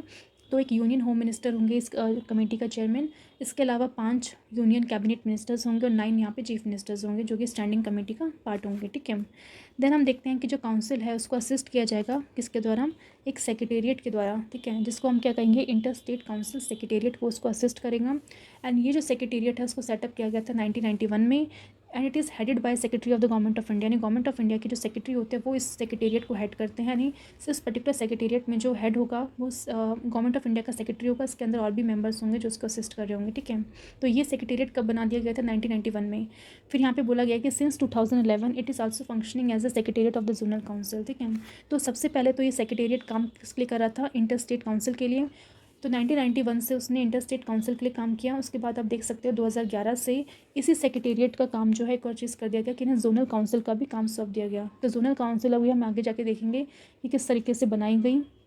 तो आपको यहाँ पे अभी बस ये ध्यान में रखना है कि जो सेक्रेटेरिएट बना था इंटर स्टेट काउंसिल के 1991 में, उसका काम था एक तो इंटर स्टेट काउंसिल को किस तरीके से असिस्ट करना है, साथ ही साथ जोनल काउंसिल के लिए भी उनको जो है असिस्ट करने का काम दिया गया। तो अब हमारा टॉपिक है public act record and judicial proceedings, ठीक है। तो यहाँ पे बोला गया है कि अंडर द कॉन्स्टिट्यूशन के अंदर आप देखोगे जो जुडिक्शन है हर एक स्टेट का is confined to its own territory, ठीक है। कि अगर मान लो ये पर्टिकुलर स्टेट महाराष्ट्र का है तो इस महाराष्ट्र का जुडिक्शन सिर्फ उसके जो है जो पर्टिकुलर टेरिटरी है सिर्फ वहीं तक ही लागू किया जाता है, यानी जो भी पर्टिकुलर लॉ ये बनाता है तो उसकी लॉ की इम्प्लीकेबिलिटी जो है सिर्फ उसके स्टेट के जुडिक्शन तक ही रहेगी, वहीं पे वो इम्प्लीमेंट किया जाएगा। उसके अलावा उसके बाहर अगर देखें तो अदर स्टेट में उसको इतना ज़्यादा माना नहीं जाएगा, ठीक है। तो ये बात हमारे कॉन्स्टिट्यूशन में बोली गई है। बट यहाँ पे ये भी बोला गया है, hence it is possible that the act and record of one state, यानी कोई भी एक्ट या रिकॉर्ड्स बनाए जाते हैं किसी भी एक स्टेट के द्वारा, may not be recognised in other state, ठीक है। कि हो सकता है कि एक स्टेट के द्वारा जो भी एक्ट बनाया गया, जो रिकॉर्ड्स पेश किया गया है, उसको रिकॉग्निशन ना मिले अदर स्टेट में। तो ये तो आपका हम कह सकते हैं पॉसिबल है। To remove any such difficulty, तो इस डिफ़िकल्टी को रिमूव करने के लिए हमारे कॉन्स्टिट्यूशन में बात की गई है कि फुल फेथ एंड क्रेडिट देना है आपको किन चीज़ों के ऊपर। तो जो मैटर्स हम अभी आगे डील करेंगे उन मैटर्स में आपको देखने को मिलेगा कि कॉन्स्टिट्यूशन कह रहा है कि उसमें फुल फेथ और क्रेडिट दिखाना ज़रूरी है। भले ही एक स्टेट के द्वारा जो भी एक्ट या फिर जुडिशरी के द्वारा जो भी जजमेंट पास की गई है, उस जजमेंट को आप अपने यहाँ पे पूरी की पूरी तरह से अप्लाई भले ना करो, बट उसे रिकॉग्नाइज़ तो करो, उसकी बेसिकली तारीफ़ तो करो कि भाई हाँ अच्छे से बनाया उसको, मतलब बेसिकली उसको बुरा भला नहीं कहना है आपको, ठीक है। तो जिस भी पर्टिकुलर स्टेट गवर्नमेंट ने या वहाँ की स्टेट जुडिशरी ने जो भी काम किया है, अगर आपको लगता है कि वो आपके पर्टिकुलर स्टेट के लिए अच्छा है तो आप उसको एक्सेप्ट भी कर सकते हो और उसको अपने यहाँ पे इम्प्लीमेंट भी कर सकते हो। तो आपको जो है यहाँ पे फुल फेथ और क्रेडिट दिखाना है। तो सबसे पहले यहाँ पे बात की जा रही है कि फुल फेथ एंड क्रेडिट करना है is to be given throughout the territory of India to public act record and judiciary of the centre और एवरी स्टेट, यानी कि जैसे कि हम जानते हैं कि सेंट्रल गवर्नमेंट के द्वारा जो भी एक्ट पास किया जाता है तो वो तो नो डाउट कि वो हर एक स्टेट में अप्लीकेबल होगा, ठीक है। तो उसमें क्योंकि सेंटर के द्वारा निकाला गया है। सिमिलरली जुडिशरी है हमारी, जो सुप्रीम कोर्ट है, हाई कोर्ट है, इनके द्वारा अगर कोई डिसीजन लिया जा रहा है तो वो भी अप्लीकेबल होगा हर एक स्टेट में, ठीक है। बट यहाँ पे बात की जा रही है कि पर्टिकुलरली उन स्टेट्स की, या फिर नॉर्मली जो स्टेट्स के द्वारा जो एक्ट निकाला जाता है तो नॉर्मली क्या होता है कि अदर स्टेट्स उस एक्ट को फॉलो नहीं करते हैं, बिकॉज उन हर एक स्टेट अपने लिए निकालेगा। और क्योंकि हमारे कॉन्स्टिट्यूशन के अंदर बोला गया है कि हर एक स्टेट का जुडिक्शन सिर्फ उसकी टेरिटरी तक ही सीमित है, तो नॉर्मली लोगों को लगता है कि सिर्फ कि उनके द्वारा जो एक्ट निकाला गया तो हम इसको कैसे मतलब एप्लीकेबल कर सकते हैं, ठीक है। बट यहाँ पे हमारे कॉन्स्टिट्यूशन एक और चीज़ ऐड कर दी कि फुल फेथ एंड क्रेडिट होना चाहिए इन द सेंस कि जो भी एक्ट रिकॉर्ड या जुडिशल प्रोसीडिंग्स है सेंटर की और एवरी स्टेट्स की, तो सेंटर की हो या हर एक स्टेट की हो, उससे पूरे के पूरे इंडिया में जो है फुल क्रेडिट देना और फेथ देना, ठीक है। यहाँ पे देखो ये चीज़ नहीं बोला गया है कि अप्लाई करना है, नहीं, कि अप्लाई करने में हो सकता है कि कोई अप्लाई करे कोई ना करे, पर भले ही आपके पास कोई भी मतलब कोई आपको फोर्स नहीं कर रहा है कि भाई आपको इसको अप्लाई करना ही करना है, बट आपको कम से कम अपना फेथ और क्रेडिट शो करना है, ठीक है। तो पूरे इंडिया में उस पर्टिकुलर एक्ट का, रिकॉर्ड का, जुडिशल प्रोसीडिंग का सम्मान किया जाएगा, ठीक है। अब यहाँ पे बात की गई कि जो एक्सप्रेशन है पब्लिक एक्ट, इसके अंदर क्या क्या चीज़ें आती है। तो public act in the sense legislation, कि कोई भी सरकार मतलब कोई भी स्टेट गवर्नमेंट अगर कोई भी लॉ बनाती है या फिर उसका एग्जीक्यूशन करती है तो वो सारे पब्लिक एक्ट के अंदर आते हैं। सिमिलरली अगर हम बात करते हैं पब्लिक रिकॉर्ड की, तो कोई भी ऑफिशियल बुक अगर मान लो निकाली जाती है, कोई भी रजिस्टर हो गया, कोई भी रिकॉर्ड हो गया, made by a public servant ने कोई भी रिकॉर्ड दिया है in the discharge of his official duty, यानी अपनी ऑफिशियल ड्यूटी के दौरान मान लो किसी भी गवर्नमेंट ऑफिशियल ने कोई भी एक ऑर्डर पास करा है, कोई भी एक ऑफिशियल बुक निकाली है, तो उसका सम्मान जो है हर एक स्टेट की गवर्नमेंट को, हर एक स्टेट की जुडिशरी को करना ज़रूरी है, ठीक है।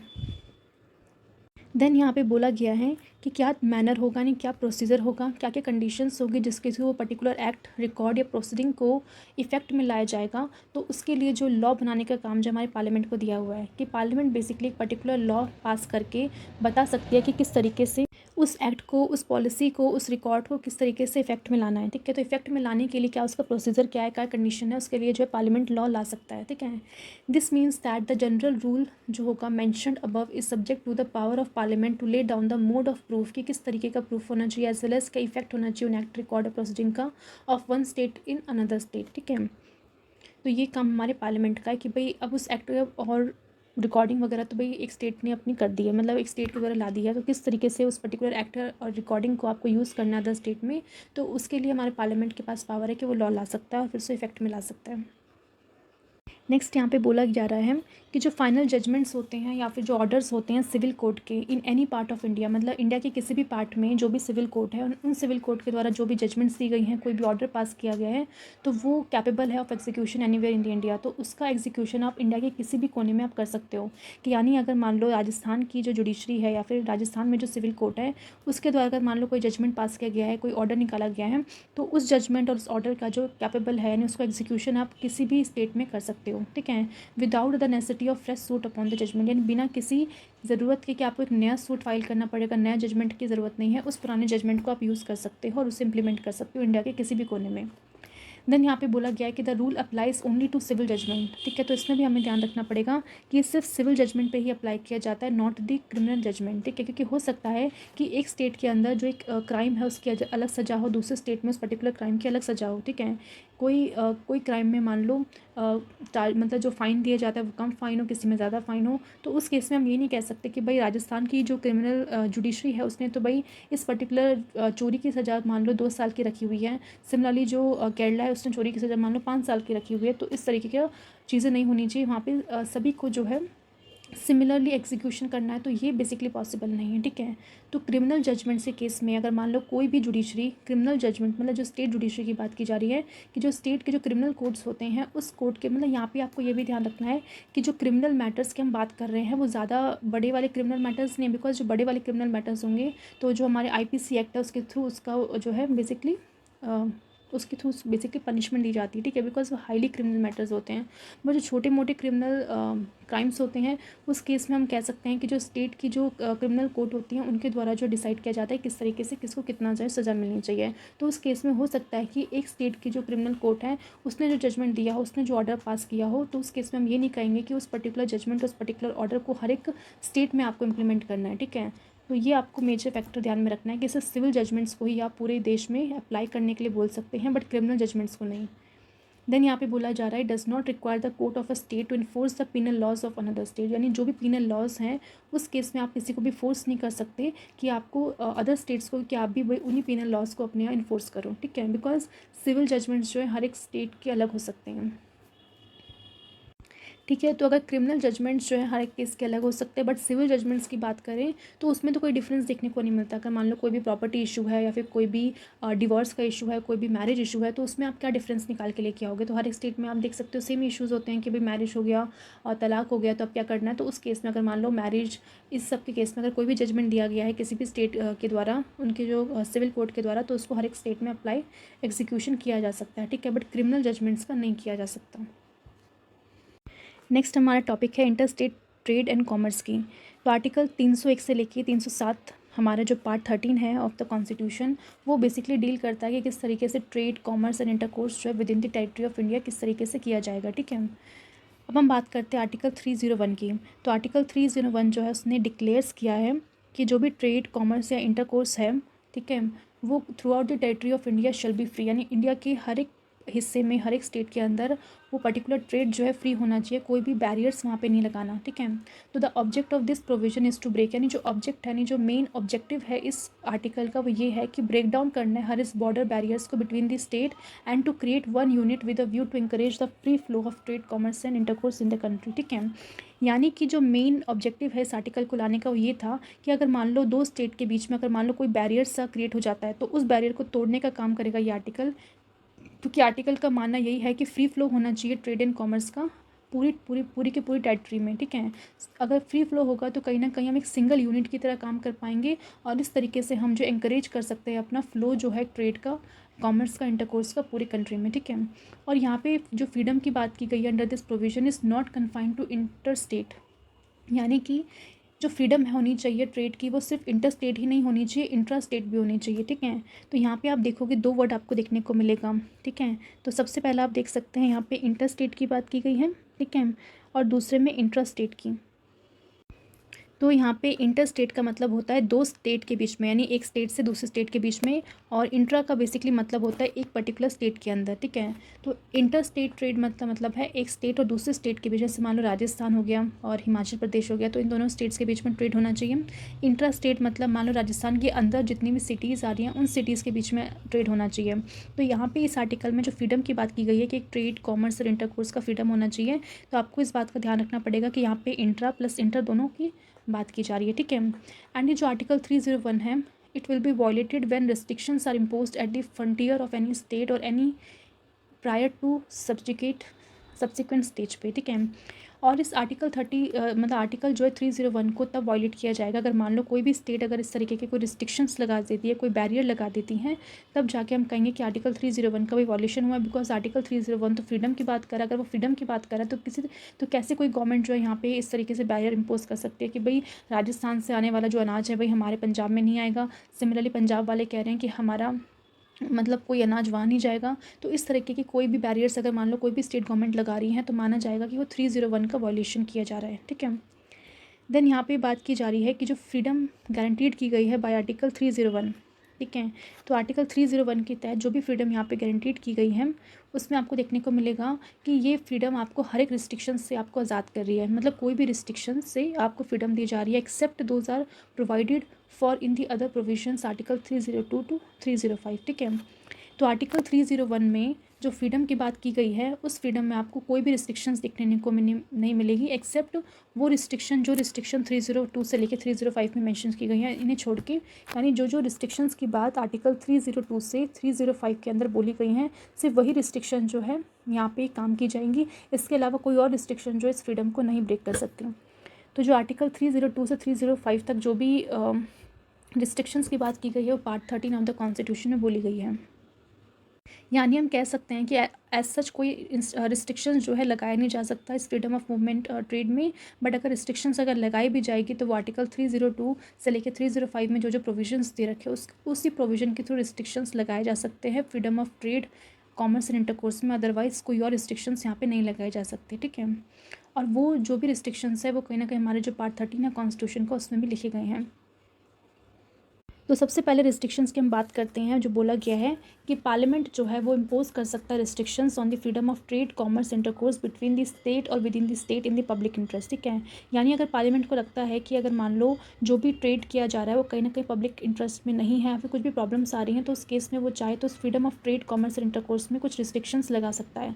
बट आपको याद रखना पड़ेगा कि जो रिस्ट्रिक्शंस लगाए जाने की जो पावर है सिर्फ हमारे पार्लियामेंट के पास दी गई है, ठीक है। जैसे कि आप देख सकते हो यहाँ पे एक एक्ट बेसिकली लाया गया था, parliament has made essential commodities act 1955।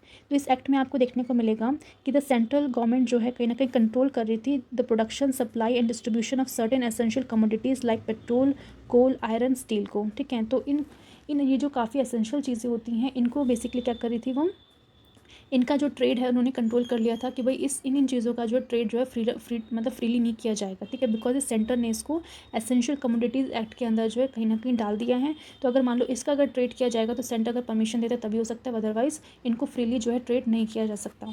तो इस तरीके से कुछ रिस्ट्रिक्शंस जो है हमारी पार्लियामेंट लगा सकती हैं। बट एक चीज़ है जो हमारी पार्लियामेंट नहीं कर सकती वो ये है कि हमारी पार्लियामेंट इस तरीके से कोई लॉ नहीं ला सकती जहाँ पे वो एक स्टेट को प्रेफरेंस दे दूसरे स्टेट की तुलना में, ठीक है। कि भाई अगर मान लो जो हमारी सेंटर है उसमें अगर मान लो बीजेपी की गवर्नमेंट है और अगर मान लो कोई एक ऐसा स्टेट है जहाँ पे भी बीजेपी की गवर्नमेंट है तो वो एक ऐसे स्टेट को फेवर कर रही है जहाँ पे उन्हीं की सरकार है और दूसरे स्टेट जहाँ पे किसी और की सरकार है, मान लो कांग्रेस की सरकार है, उसको फेवर नहीं कर रही। तो इस तरीके का डिस्क्रिमिनेशन अलाउड नहीं है। देखिए आपको याद रखना पड़ेगा कि पार्लियामेंट इस तरह का कोई भी प्रेफरेंस एक स्टेट को दूसरे स्टेट के तुलना में नहीं दे सकती। इस तरह का कोई डिस्क्रिमिनेशन डिफरेंट स्टेट्स के बीच में नहीं किया जा सकता। बट यहाँ पे एक चीज़ आपको एक्सेप्शन दी गई है तो उस एक्सेप्शन के बारे में आपको अच्छे से पता होना चाहिए। यहाँ पे बोला है कि एक एक्सेप्शन दी गई है पार्लियामेंट को कि वो एक चीज़ के अंदर डिस्क्रिमिनेशन कर सकती है बिटवीन द स्टेट। वो किस चीज़ के ऊपर है, in case of scarcity of goods in any part of India. यानी इंडिया के मान लो कोई भी एक ऐसे स्टेट है जहाँ पे गुड्स की काफ़ी ज़्यादा कमी आ जाती है तो उस केस में जो है गवर्नमेंट बेसिकली इस तरीके से लॉ या कानून पास कर सकती है कि भाई ये पर्टिकुलर स्टेट जो है अपना ये वाला सामान जो है दूसरे स्टेट को नहीं बेच सकता। क्यों नहीं बेच सकता कि भाई उसकी में से मान लो गेहूँ है, ठीक है। तो गेहूँ मान लो एक स्टेट से दूसरे स्टेट में जा रहे हैं बेचने के लिए, तो क्योंकि मान लेते राजस्थान में गेहूँ की कमी हो गई है, मतलब इतनी अच्छी खासी बारिश नहीं हुई है, ठीक है। तो मान लेते हैं वहाँ पे कमी हो गई है तो उस टाइम पे पार्लियामेंट जो है चाहे तो एक पर्टिकुलर लॉ ला के बोल सकता है कि भाई राजस्थान से कोई भी गेहूँ जो है दूसरे स्टेट में नहीं जाएंगे बिकॉज ऑलरेडी उनके पास जो गेहूँ की कमी है। तो जो भी गेहूँ है वो उनके लोगों के लिए इंपॉर्टेंट है कि भाई उनके लोग उसको कंज्यूम करें रादर दैन कि उसको एक्सपोर्ट करें बाहर दूसरे स्टेट में। तो इस तरीके की चीज़ें की जा सकती है जब किसी भी गुड्स की कोई भी स्कार्सिटी देखने को मिल रही है, ठीक है। तो तब वहाँ पर जो अदर स्टेट ये नहीं बोलेंगे कि भाई राजस्थान से जो गेहूँ आ रहे थे आपने उसको मना क्यों कर दिया। मना इसलिए किया गया बिकॉज उनके यहाँ पे उस चीज़ की कमी है। अगर वो चीज़ ऑलरेडी कमी है तो कैसे वो तुम लोग को बेच सकते हैं वो, ठीक है। देन यहाँ पे बोला गया है कि अगर मान लेते हैं स्टेट का जो लेजिस्लेचर है वो लेजिस्लेचर एक ऐसा बिल लाता है जिस बिल के थ्रू जो है एक रीजनेबल रिस्ट्रिक्शंस लगाई जा रही है फ्रीडम ऑफ ट्रेड कॉमर्स और इंटरकोर्स के द्वारा विद इन द स्टेट, ठीक है। With the state in different state के बीच में विद इन द स्टेट के अंदर इन पब्लिक इंटरेस्ट, यानी ये कह के कि भाई पब्लिक इंटरेस्ट के केस में कि वो इस तरह का बिल ला रही है जहाँ पे फ्रीडम ऑफ ट्रेड को कहीं ना कहीं रोका जा रहा है।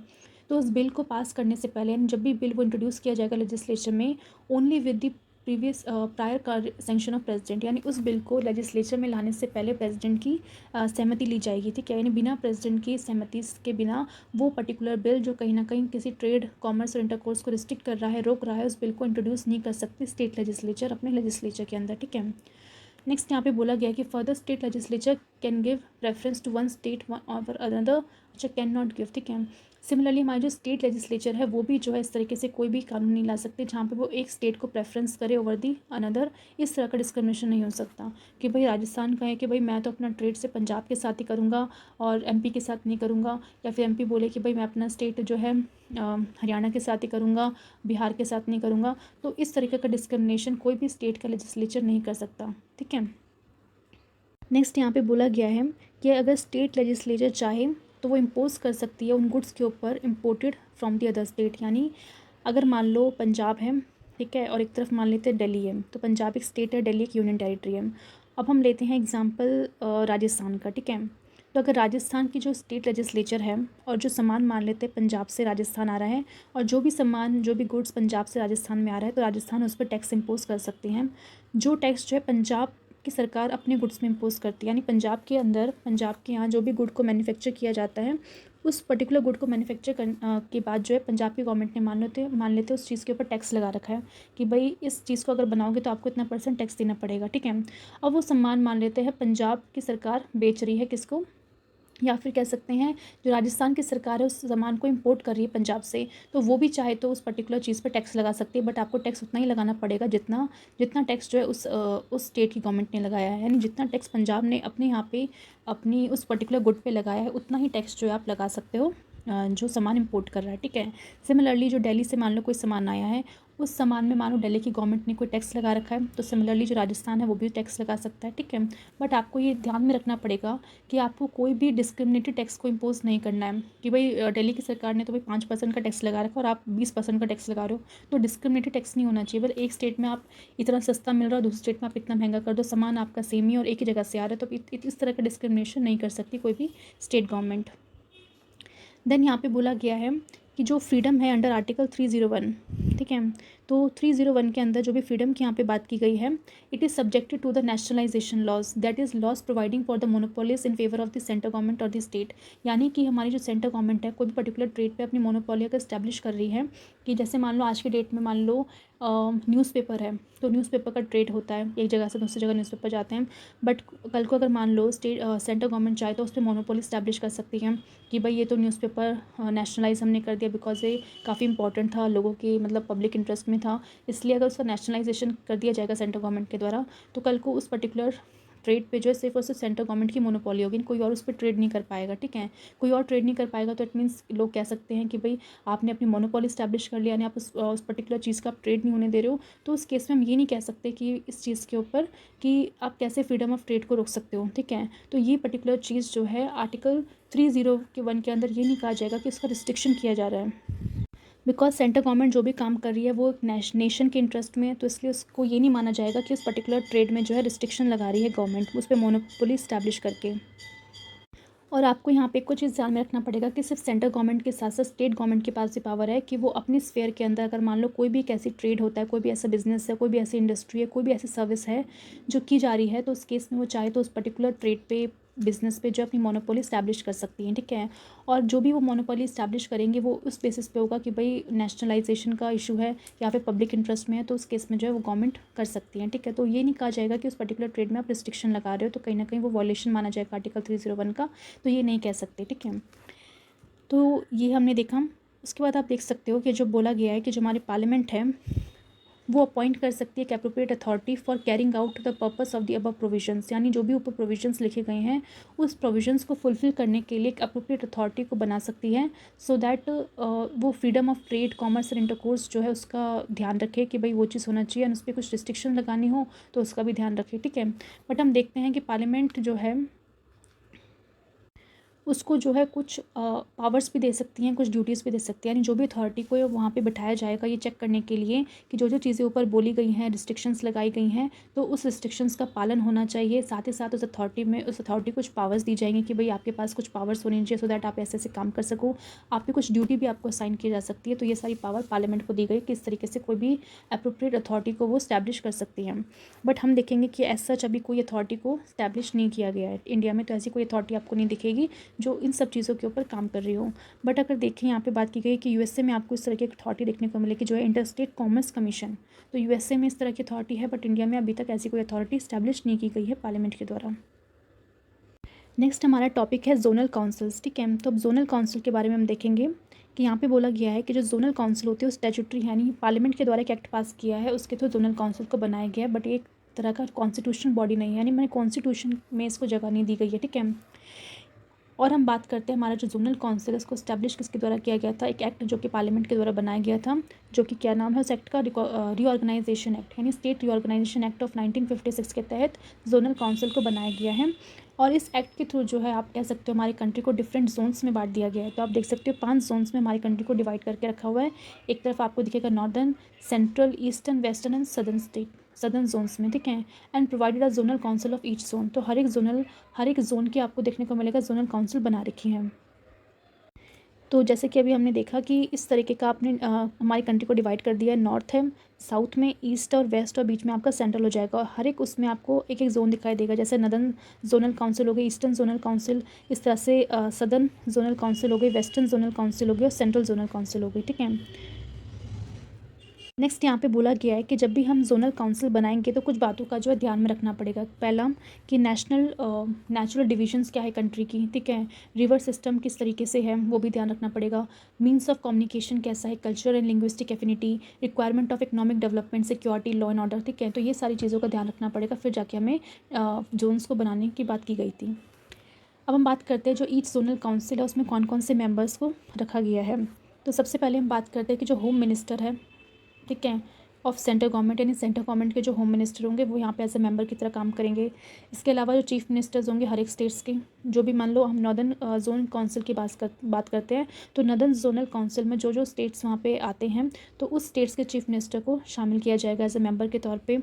इसके अलावा 2 अदर मिनिस्टर्स होंगे for each state in a zone, यानी हर एक जोन में जो जो स्टेट है उस स्टेट के अंदर के 2 मिनिस्टर्स को वहाँ पे रखा जाएगा एज ए मेंबर के तौर पे।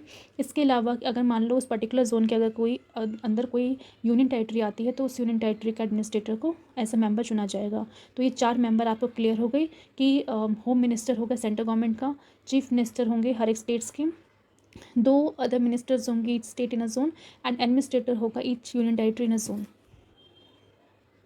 इसके अलावा जो है बात की गई है कि ये 4 मेंबर्स तो हैं, बट अगर इसके अलावा मान लो कोई और मेंबर्स को भी बेसिकली चुनना पड़े तो उस केस में हम देखेंगे कि बेसिकली अगर मान लो इन 4 मेंबर्स के अलावा अगर अदर पर्सन्स को यहाँ पे जोनल काउंसिल में शामिल करना होगा तो उन मेंबर्स को बस आपको एक चीज़ देखने को मिलेगी कि वोटिंग राइट नहीं मिलेगा। ठीक है, तो यानी कि वोटिंग राइट सिर्फ वहाँ पे जो परमानेंट मेंबर्स हैं उनको ही दिया गया है कि जब भी काउंसिल में कोई भी मीटिंग होगी तो कभी भी वोट देने की बात की जाएगी तो वोटिंग सिर्फ उन 4 मेंबर्स को ही दी जाएगी। इसके अलावा जो अदर मेंबर्स को वहाँ पे जोनल काउंसिल में बुलाया जाएगा वो सिर्फ एडवाइजरी की तरह ही काम करेंगे। ठीक है, तो ये पॉइंट मैं यहाँ पे मेंशन करना भूल गई हूँ, इससे पहले ये पॉइंट था, तो आपको ये चीज़ याद रखनी है। ठीक है, यहाँ पे इस नोट्स में बेसिकली मैं मेंशन करना भूल गई, बट आप याद रखना कि इसके अलावा इन 4 मेंबर्स के अलावा और भी मेंबर्स को अपॉइंट कर सकते हैं। जैसे कि एक person nominated by planning commission, तो ऑल्दो प्लानिंग कमीशन अभी बेसिकली काम नहीं करती है, बट उस समय जब ये जोनल काउंसिल बनाया गया तो बोला गया था कि प्लानिंग कमीशन के द्वारा अगर कोई पर्सन को नॉमिनेट किया जा रहा है तो उसको बेसिकली वोट टू राइट नहीं होगा। Similarly chief secretary of a state of each state in a zone, यानी उस पर्टिकुलर जोन में जो भी स्टेट्स आते हैं उन हर एक स्टेट का एक चीफ सेक्रेटरी होगा। ठीक है, बिकॉज हर एक स्टेट गवर्नमेंट में एक चीफ सेक्रेटरी होता है जो सबसे हाईएस्ट पोजीशन जो होती है आईएएस की वो एक चीफ सेक्रेटरी होती है। तो उस चीफ सेक्रेटरी को, हर एक स्टेट के चीफ सेक्रेटरी को भी यहाँ पे एक एडवाइजरी की तरह रखा जाएगा, बट इसके पास राइट टू वोट नहीं होगा।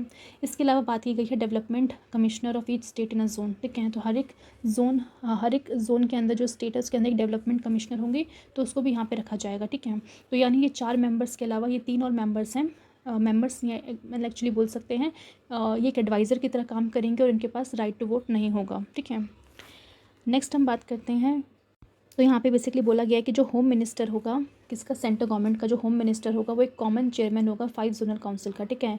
यानी जो भी 5 जोनल काउंसिल है, north, south, east, west, central, उन 5 जोनल काउंसिल के अगर चेयरमैन की बात करोगे तो अब वो होम मिनिस्टर होगा सेंट्रल गवर्नमेंट का, ठीक है। इसके अलावा जो ईच चीफ मिनिस्टर्स होंगे they act as a vice chairman of the council by rotation. यानी कि अगर मान लेते हैं कि अगर हम नदन काउंसिल की बात करें तो नदन काउंसिल में जो भी चीफ मिनिस्टर्स होंगे स्टेट्स के, वो एज अ वाइस चेयरमैन की तरह काम करेंगे बाय रोटेशन। यानी कि मान लेते हैं कि नदन काउंसिल की मीटिंग चल रही है, तो उस नदन काउंसिल की जो मीटिंग चल रही है, जोनल काउंसिल की मीटिंग चल रही है, तो उसमें चेयरमैन तो भाई फिक्स है कि भाई सेंट्रल गवर्नमेंट का होम मिनिस्टर ही वहाँ पे चेयरमैन की तरह बैठेगा। अब चीफ मिनिस्टर कौन, मतलब सॉरी वाइस चेयरमैन कौन होगा वो डिसाइड करना है, ठीक है। अब वाइस चेयरमैन हमें पता है कि चीफ मिनिस्टर ही होगा। अब इतने सारे स्टेट्स आते हैं नदन काउंसिल, जोनल काउंसिल में, तो कौन से का चेयरमैन होगा, तो यहाँ पे बेसिकली बात की है बाय रोटेशन, यानी रोटेशन के द्वारा फिक्स किया जाएगा। मान लो एक साल जो है मान लेते हैं पंजाब को मौका मिल गया, पंजाब के सीएम को वाइस चेयरमैन बना दिया, दूसरे टाइम हम देख सकते हैं कोई और स्टेट को बना दिया है, ठीक है। तो इस तरह से चीफ मिनिस्टर जो है बाय रोटेशन वाइज जो है वाइस चेयरमैन बनेंगे and they hold office for a period of 1 year at a time. और एक पर्टिकुलर स्टेट का जो चीफ मिनिस्टर है सिर्फ 1 साल तक ही जो है एज अ वाइस चेयरमैन की तरह काम कर सकता है, फिर उसके अगले साल जो है किसी और स्टेट का चीफ मिनिस्टर जो है वाइस प्रेसिडेंट की तरह काम करेगा। नेक्स्ट यहाँ पे बताया गया है कि जो जोनल काउंसिल है उसका एम क्या है, तो एम यही है कि प्रमोट करना है corporation and coordination between the state. कि अगर मान लो नदन में एक जोनल काउंसिल बनाई गई तो नदन में जितने भी स्टेट्स आते हैं उनके बीच में जो है कॉर्पोरेशन को मेंटेन करना, कोऑर्डिनेशन करवाना, ठीक है। तो स्टेट्स के बीच में यूनियन टेरिटरी और स्टेट के बीच में, सेंटर यूनियन टेरिटरीज के बीच में, सेंटर स्टेट के बीच में, यानी इन तीनों के बीच में एक अच्छी सी कोऑर्डिनेशन होनी चाहिए, कॉपरेशन होनी चाहिए। इस चीज़ को प्रमोट करने का काम जोनल काउंसिल को दिया गया है। इसके अलावा वो डिस्कस कर सकते हैं, रिकमेंडेशंस दे सकते हैं उन मैटर्स के ऊपर जैसे कि इकोनॉमिक एंड सोशल प्लानिंग हो गई, लिंग्विस्टिक माइनॉरिटीज़ हो गई, बॉर्डर डिस्प्यूट है अगर इंटर स्टेट ट्रांसपोर्ट हो रहा है, या फिर और भी कोई मैटर्स हो सकते हैं जो उस समय मीटिंग के टाइम पे डिसाइड किए जाएंगे। तो उन मैटर्स के ऊपर जो है जोनल काउंसिल जो है बात कर सकती है, डिस्कशन कर सकती है और अपनी रिकमेंडेशन दे सकती हैं, ठीक है।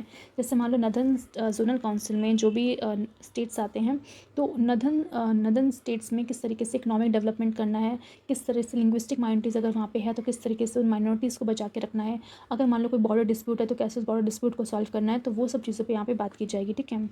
And they are only deliberate and advisory body, और आपको ये याद रखना पड़ेगा कि उनका मेन काम क्या है कि वो एक एडवाइजरी बॉडी है, ठीक है। सिर्फ एडवाइस ही दे सकते हैं वो, उससे ज़्यादा जो है कुछ नहीं कर सकते हैं। उनकी एडवाइस को मानना या मानना जो है गवर्नमेंट के हाथ में है, ठीक है। इसके अलावा अगर अदर ऑब्जेक्टिव्स देखें और फंक्शंस देखें जोनल काउंसिल का क्या क्या होता है, तो सबसे पहला फंक्शन होता है कि to achieve an emotional integration of the country, यानी इमोशनल इंटीग्रेशन को बनाए रखना, कि एकता यानी यूनिटी होनी चाहिए। यानी ये सब चीज़ें जो है कहीं ना कहीं ये दर्शाती है कि इंडिया की जो यूनिटी है उसको स्ट्रॉन्ग करने का काम करती हैं।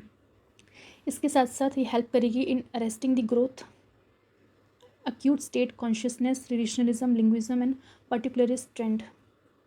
यानी कि आप देख सकते हो कि जो हर एक स्टेट है उसके अंदर कुछ ना कुछ रीजनलिज्म की भावना होती है कि भाई हमारा रीजन ही सर्वश्रेष्ठ है, हम ही पर्टिकुलर जो रीजन के लोग हैं वही अच्छे हैं।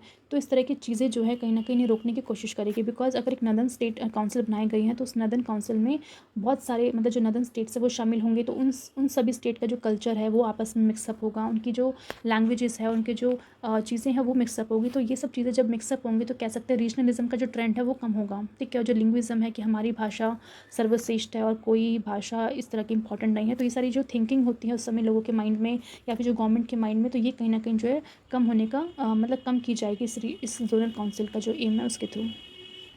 नेक्स्ट इसका एम बताया गया है कि इट हेल्प करेगा इन रिमूव करने में the after effect of separation in some cases so that the process of reorganisation, integration, economic advancement में सिंक्रोनाइज हो सके, ठीक है।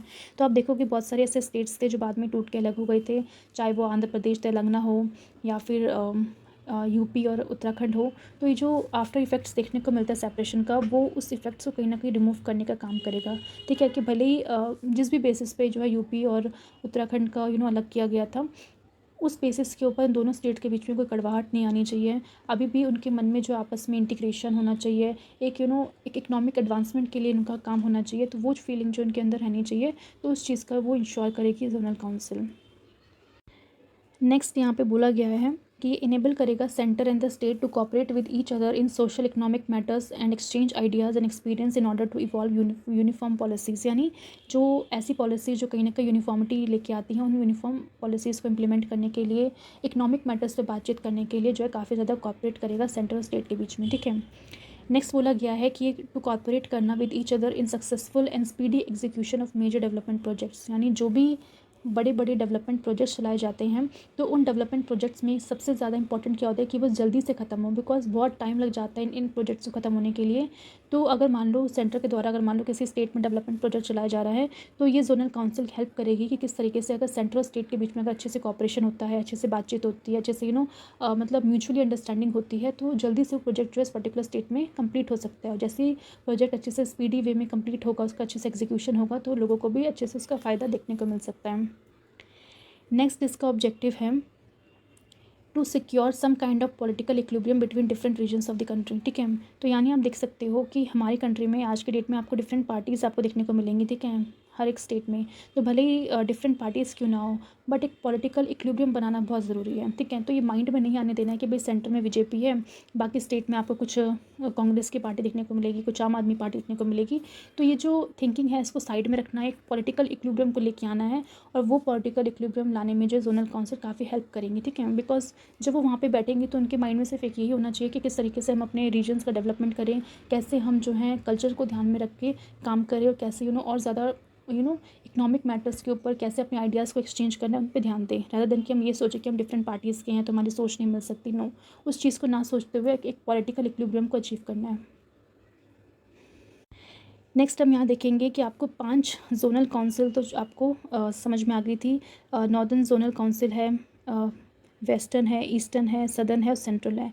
बट इन पांचों के अलावा एक और काउंसिल बनाई गई, that is north eastern council. ठीक है, तो आपको याद रखना पड़ेगा जो 5 जोनल काउंसिल है उसके अंदर इसको शामिल नहीं किया गया है, ये एक तरह का एडिशन है।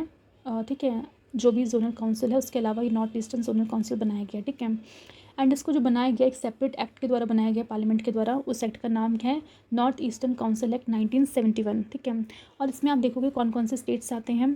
तो सबसे पहले असम है, मणिपुर है, मिज़ोरम है, अरुणाचल प्रदेश, नागालैंड, मेघालय, त्रिपुरा, सिक्किम। तो ये सारे स्टेट जो नॉर्थ ईस्टर्न स्टेट के अंदर काउंट किए जाते हैं, और इन्हीं सब स्टेट्स का एक काउंसिल बना रखा है जिसे नॉर्थ ईस्टर्न काउंसिल बोलते हैं। ठीक है, अब हम बात करते हैं कि जो सिक्किम है वो 2002 में ऐड किया गया था as the 8th state of this north eastern zonal council में। ठीक है, तो सिक्किम ओरिजिनली जो जब ये बनाया गया था 1971 में, तो ओरिजिनली सिक्किम इसका पार्ट नहीं था। 2002 में जो है सिक्किम को पार्ट बनाया गया है।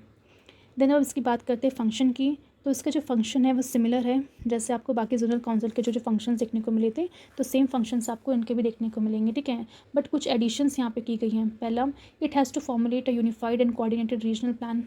ठीक है, कि इनको एक पावर और मिली हुई है कि इन्हें यूनिफाइड और कोऑर्डिनेटेड रीजनल प्लान बनाना है, यानी अपने अपने रीजन में किस तरीके से डेवलपमेंट लानी है, उस तरह से कोऑर्डिनेट करके, मतलब एक साथ मिलजुल के जो है एक यूनिफाइड तरीके से प्लान को लाना है, जो कवर करेंगे मैटर्स ऑफ कॉमन इंपॉर्टेंस, यानी जो हर एक रीजन में जो भी कॉमन चीज़ें हैं उन कॉमन मैटर्स के ऊपर जो है वो कॉमन चीज़ें इंपॉर्टेंट भी रखनी चाहिए। मतलब ऐसी कोई कॉमन चीज़ों पे मैं बातचीत नहीं करनी जो इंपॉर्टेंट ना हो।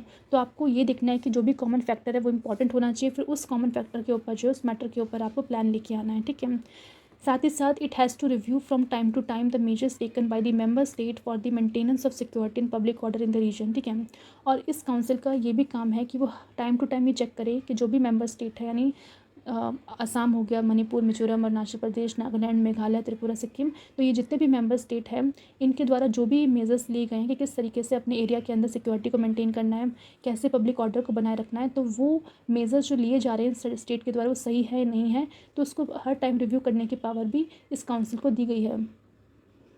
तो ये कुछ चीज़ें हमें देखने को मिलेंगी जो अलग है नॉर्थ ईस्टर्न काउंसिल में, अदरवाइज़ सारे जो फंक्शंस जो अदर काउंसिल्स के हैं वो सेम ही हैं। ठीक है, तो यहाँ पे हमने ये जो चैप्टर है बहुत छोटा सा था, एक ही वीडियो में हमने फिनिश कर दिया, बस एक टेबल है वो आपसे डिस्कस करनी है। तो ये टेबल है बेसिकली 5 जोन्स की, तो हम देख लेते हैं कौन कौन से स्टेट कौन कौन से जोन के अंदर आते हैं। सबसे पहले हम बात करते हैं नॉर्दर्न जोनल काउंसिल की, तो इसमें आपको मेंबर्स देखने को मिलेंगे। सबसे पहले हिमाचल प्रदेश है, हरियाणा है, पंजाब है, राजस्थान, दिल्ली, चंडीगढ़, जम्मू कश्मीर एंड लद्दाख। हेडक्वार्टर इस काउंसिल का आपको न्यू दिल्ली दिखेगा। फिर है सेंट्रल जोनल काउंसिल, जहाँ पे उत्तर प्रदेश, उत्तराखंड, छत्तीसगढ़ और मध्य प्रदेश आता है, इसका हेडक्वार्टर इलाहाबाद में है। ईस्टर्न जोनल काउंसिल में बिहार, झारखंड, वेस्ट बंगाल, उड़ीसा आते हैं, इसका हेडक्वार्टर कोलकाता में है। वेस्टर्न जोनल काउंसिल में गुजरात, महाराष्ट्र, गोवा, दादरा एंड नागर हवेली, दमन दीव, जिसका हेडक्वार्टर मुंबई में है। देन सदर्न जोनल काउंसिल है, जिसमें आते हैं आंध्र प्रदेश, तेलंगाना, कर्नाटका, तमिलनाडु, केरला एंड पुदुचेरी, एंड इसका हेडक्वार्टर चेन्नई में है। तो यहाँ पे ये चीज़ें आपको देखने को मिली। नेक्स्ट हम देखेंगे कौन कौन से आर्टिकल्स जो है इससे रिलेटेड हैं। तो सबसे पहले आप देख सकते हो आर्टिकल 261, जो बात करता है public act records and judicial proceeding के बारे में। उसके बाद है डिस्प्यूट रिलेटेड टू वाटर से रिलेटेड 262 आर्टिकल हैं, जहाँ पे आपको देखने को मिलेगा adjudication of dispute related to waters of interstate rivers और river valley. Then coordination between state से जो आर्टिकल है 263 है, जहाँ पे provision with respect to interstate council की बात की गई है। Then interstate trade and commerce के कुछ आर्टिकल्स है 301, जहाँ पे freedom of trade commerce and intercourse की बात की गई है। 302, जहाँ पे बोला गया कि पावर दी गई है पार्लियामेंट को टू इम्पोज रीजनेबल कुछ रिस्ट्रिक्शंस लगा सकता है ट्रेड कॉमर्स और इंटरकोर्स में। आर्टिकल 303 बात करता है restrictions on the legislative power of the union and the state with regard to trade and commerce. Article 304 बात करता है restriction on trade commerce and intercourse among state. 305 saving of existing laws and laws providing for state monopoly. Then article 306 जो बात करता है power of certain state in part B of the first schedule of to impose restrictions on trade and commerce. तो इस act को तो repeal कर दिया गया है। आर्टिकल 307 की बात करता है the appointment of authority for carrying out the purpose of article 301 से 304। तो ये सब हमने इस चैप्टर के आर्टिकल्स को डिस्कस कर लिया। देन हम चलते हैं प्रैक्टिस क्वेश्चन की तरफ जो आपको सॉल्व करने हैं। सबसे पहला क्वेश्चन है कि which of the following statement on zonal council are correct. पहला है they owe their existence of the constitution of India. ठीक है कि they owe their existence to the constitution of India. Next है there are 5 zonal council. Next है they coordinate relations among the government of the state and union territories and the government of India and they are set up under the state reorganisation act of 1956। तो ये सारे points आपको बताने हैं कि zonal council के हिसाब से सही है नहीं है। सेकंड क्वेश्चन बोला गया है under which of the flowing regimes was the interstate council setup. तो किसके अंडर इसको सेटअप किया गया है। पहला Congress government in 1975, Janata government 1978, Janata Dal lead government 1990 या फिर United front government in 1996। Third question है कि चेयरमैन जो है जोनल काउंसिल के कौन होते हैं। Chief minister and it is nominated by the prime minister of India. Union minister and it is nominated by the president of India. Home minister and is ex officio या फिर vice president of India. Fourth question है कि in article 301 of the constitution declares that the trade commerce and intercourse throughout the territory of India is free. Next region the state can impose taxes which do not directly affect the freedom of. ठीक है, तो बताने पहले individually ये correct है नहीं है, then आपको बताना है कि किस तरीके से आर जो है एक करेक्ट एक्सप्लेनेशन है एक का या नहीं। नेक्स्ट है क्वेश्चन नंबर 5, जहाँ बोला गया है कि इंटरस्टेट काउंसिल जो है स्टैब्लिश की गई है किसके द्वारा की जाती है। Parliament, president, national development council या फिर जोनल काउंसिल। नेक्स्ट क्वेश्चन है विच one of the following is not correct. तो गलत स्टेटमेंट को आपको फाइंड आउट करना है। ठीक है, पहला बोला गया है the governor of a state makes entrust to the government of India functions in relation to any matter to which the executive power of state extend. Second है the governor of a state can not entrust to the government of India function in relation to any matter to which the executive power of a state extend unless there is a consent of the government of India. C the order of civil code are enforceable in the entire country. D is full faith and credit होना चाहिए has to be given every public act और every state. ठीक है, तो इनमें से गलत statement आपको फाइंड आउट करनी है। सेवंथ क्वेश्चन है कि which one of the following statement is correct. पहला है क्वेश्चन है कि full faith and credit clause of the constitution does not apply to, किस पे अप्लाई नहीं करता। Public record, judicial proceeding act of corporation या फिर पब्लिक एक्ट। एट्थ क्वेश्चन है who among the following are the members of interstate council. पहला chief minister of the state administrator of the union territory, prime minister all the chief minister of state administrator of union territory, prime minister 6 union cabinet minister and all the chief minister of state administration of union territory, the prime minister leader of opposition in lok sabha and all the members of rajya sabha। ठीक है, तो इसमें से कौन सा है member वो बताना है।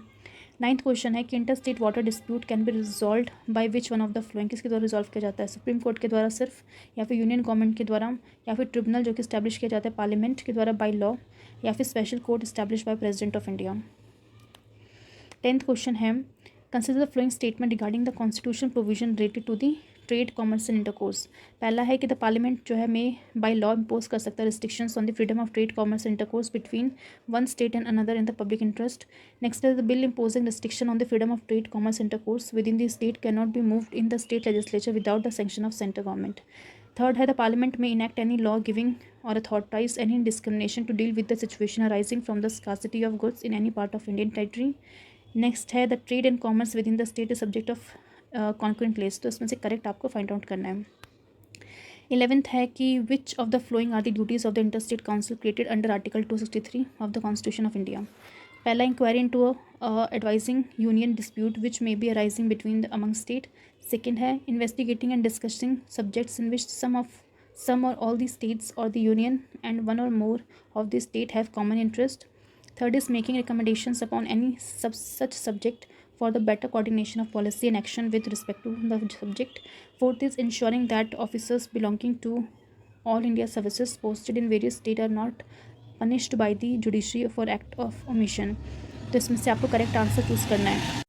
नेक्स्ट क्वेश्चन है, कंसिडर करना है फ्लोइंग स्टेटमेंट को। पहला, पार्लियामेंट में by law provides that neither the supreme court nor the other court shall exercise jurisdiction in respect of any dispute with respect to the use, distribution or control of water of any interstate river or river valley.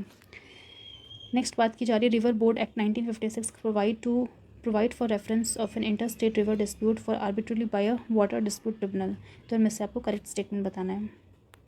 Next है 13th question, consider करना है following statement. पहला, the constitution of India provide that no law of a state shall impose authorise the importance of a tax on the sale और purchase of goods where such sale और purchase. ठीक है, तो पहला point है the tax it takes place even with in the territory of state.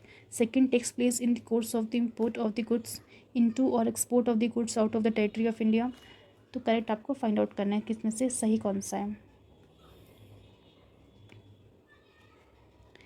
Next है 14th, बोला गया है कंसिडर करना है following statement about zonal council.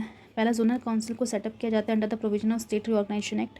Next है zonal council discuss various issues of common interest in the field of planning, river waters और interstate transport. Third है कि they enable the centre and state to cooperate in involving uniform policies in social economic matters. Fourth है कि their decisions are binding on centre as well as state government. तो आपको correct find out करना है। Next आपके है main से कुछ क्वेश्चन है जिन्हें आपको ट्राई करना है कि आप सॉल्व कर सको। पहला क्वेश्चन की बात करें, बोला गया है कि डिस्कस करना significance of inter state council for India's federalism. India की फेडरलिज्म को स्ट्रॉन्ग करने के लिए किस तरीके से इंटर स्टेट काउंसिल जो है काम करती है, उसका क्या सिग्निफिकेंस है बताना है। नेक्स्ट है कि zonal council helps in arresting the growth of acute state consciousness, regionalism, languagism and particularly trend. तो ये चीज़ हमने देखी थी, तो किस तरीके से जोनल काउंसिल इस चीज़ को करने में हेल्प करती है वो आपको बताना है। थर्ड है कि क्रिटिकली इवेल्युएट करना क्या रोल है नॉर्थ ईस्टर्न काउंसिल का। ठीक है, नेक्स्ट है कि how does the interstate council establish coordination between the state, किस तरीके से काम करती है। एंड फिफ्थ है कैनलाइज करना है the matters in which the dynamic of inter state and centre state relations affect the larger objective of sustain economic growth. ठीक है, तो किस तरीके से जो इंटर स्टेट काउंसिल है और सेंटर स्टेट के जो रिलेशंस है वो अफेक्ट करते हैं जो भी ऑब्जेक्टिव्स होते हैं इकोनॉमिक ग्रोथ के, उसको आपको बताना है। ठीक है, तो कोशिश करना कि जितने भी क्वेश्चंस आप कर पाओ। ठीक है, नेक्स्ट कल की वीडियो में हम इसके सॉल्यूशंस को डिस्कस करेंगे। तो आज की वीडियो में हम जिस तरीके से हमने इस पूरे चैप्टर को फिनिश कर दिया है, ठीक है, तो आप अच्छे से इसको रिवाइज़ कीजिएगा। अगर कोई भी डाउट है तो आप प्लीज़ कमेंट बॉक्स में लिख सकते हैं। अगर ये वीडियोस अच्छी लगी तो प्लीज़ लाइक कीजिए, लोग के साथ शेयर कीजिएगा। अगर आपने सब्सक्राइब नहीं किया तो सब्सक्राइब कर दीजिएगा। And thanks for watching.